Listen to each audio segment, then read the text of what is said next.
Hi everyone, welcome to Brothers, Sisters, Strangers. I'm Ali John Chaudhry, psychotherapist, and I'm here with our good friend Fern Chapman, author of Brothers, Sisters, Strangers, The Road to Reconciliation.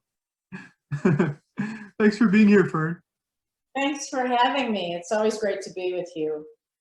Fern, I got to say, your book's been doing very well. I mean, I know that people are talking about it, and I was actually looking at how well it's doing also with online sales and such. And it's one of the serious books that's out there talking about sibling estrangement. So I'm really glad that the word is getting out and that more and more people are recognizing it. So. Well, thanks. And these books, this book is going to be around for a long time, and unfortunately, people will struggle with estrangement for a long time. So I suspect that the book will continue to sell pretty well. Yeah, so I'm really happy with that. So the title again is Brothers, Sisters, Strangers, Sibling Estrangement, and the Road to Reconciliation. I want to make sure I got that right. I read it and it was a wonderful read. So, well, good. So today's podcast is going to be about the notion of the estranged and people that can be shunned also. So there's so much that we have to say about this, and we kind of want to make a distinction about this. I'm going to give a bit of a definition or something that differs the two, because I really do think we need to demystify this. So, Fern, I know that you had something you wanted to share with regards to just what shunning can do. Yes, unfortunately, I'm very familiar with shunning. I have had it in small and large ways. So, of course, as you know from the book, that my brother didn't speak to me for decades. And what made that experience particularly painful is I didn't know the reason why. And in fact, the book spends a lot of time trying to sort out what led to this terrible cutoff. But I actually became familiar with shunning as a child. And in a much smaller way, in a very painful way, my father was a volatile person. And when he would become angry at somebody, what he would do is essentially pretend you weren't there. He would not look at you, not talk to you. And as a child, this was incredibly bewildering, because you're trying to make sense of the world, and here's the parent who's supposed to be loving you, who pretends you don't exist because you did something that you don't know what it was, that they didn't like. So I think that shunning is sharply painful. And I know as a child, I carried that with me throughout my days when he wasn't talking to me. And certainly as an adult, when my brother took this to an extreme in estrangement, I carried it all the time. You know, Fern, I think that this is something that is a collective shared experience in some ways, right? The notion of somehow, having not knowing essentially what is going on that may be causing that. And we'll get into some of that very soon, but I completely agree with you. I think that this is something that can be very painful, especially when you're a child. You're not quite sure how to deal with it. That's when it happens. But even adults have a challenge with it too. So imagine children for sure, But also what I wanted to do is kind of demystify a little bit about what the difference is between the two, because I think that in some ways it's important that people recognize what shunning is and what, positive estrangement can be in some cases too, because some people might confuse the two. And essentially what shunning is basically is you're using it as a weapon. So I think that's one of the simplest things that we can do, is you're using it in a power struggle with somebody else. It becomes a power game. So I think that that's the important thing to remember when somebody's shunning, is that they're using it to get the upper hand on somebody else. Whereas if you're doing estrangement with somebody, if you're having to step away from somebody in some ways because they're toxic, then what you're doing essentially is you're upholding your notion of self-respect. You're essentially just trying to empower yourself by graciously bowing out. So there is a difference when you're doing that versus experiencing shunning. So I think one sometimes shunning is done to be hurtful, but sometimes when you have to protect yourself, you distance yourself and put up a boundary. So the difference is between hurtfulness and protection. Yep, that's a good way of seeing it, and I think that paints it very nicely. You know, so people need to differ between the two. They can recognize what can be a healthy behavior versus a toxic behavior. You know, and I think that that's something that we need to watch out for. And at the same time, I do think that more and more now, science is starting to step into this and is able to essentially call out some of the effects of shunning. So what have you heard about that yourself? Well, in my book, I discovered that shunning has some of the same painful experiences as physical pain. In other words, the same areas of the brain light up, whether you're being shunned or actually experiencing physical pain. And there are a lot of studies, particularly by Dr. Kipling Williams, who's over at Purdue, and he has done all this work on ostracism. And the interesting thing is it doesn't matter if it's long-term or short-term, the pain that's inflicted makes people feel like they don't exist, and the consequences are dire. You know, it's really something when the brain actually associates that to physical pain and such. You know, it just pain is pain, right? That I think the brain understands pain as just being pain. You know, and again, I think that that's the issue because the brain doesn't just react to that, but we as people become very reactive to that. And I think it was DeWall here in Current Directions in Psychological Science who had said that. He had said basically that shunning essentially creates effects that can range from depression, anxiety, jealousy, anger, sadness. So it really does all sorts of things and does a number on the brain because it actually hinders performance of intellectual tasks, and it can actually, in some cases, foster aggression and impulsivity. I certainly experienced a lot of those emotions when I was going through the estrangement.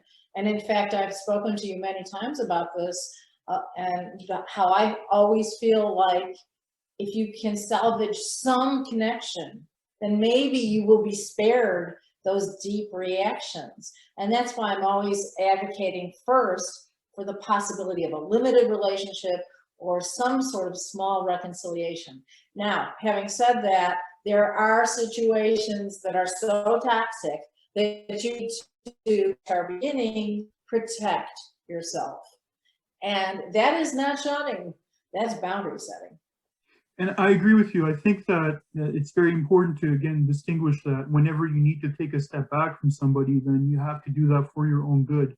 Again, healthy behaviors, again, empowering yourself and such. And the notion that happens to us oftentimes when we get the sense that we're not in control, because shunning kind of leaves us in a situation where we're wondering, like, how does this movie end in some ways? We're like left with a story that's got like a hole in it, and we're trying to see how we can regain control in this situation.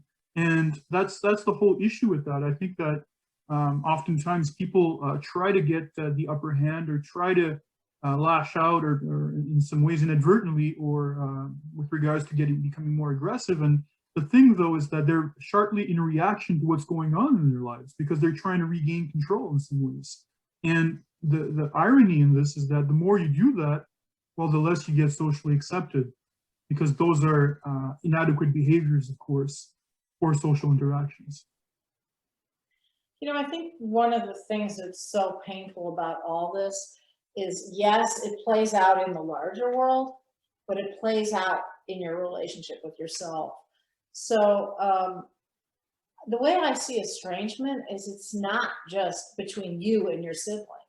It's between you and yourself. Because what happens is you start to fixate on these questions of, what did I do? How can I fix this? Why doesn't he talk to me? And it's a very reinforcing feeling. So it affects your self-esteem, which is kind of the first ring of the problem. And then it starts to affect your social life, because if you can't trust your only sibling, who can you trust? And then you start to be very suspicious of a lot of your social relations.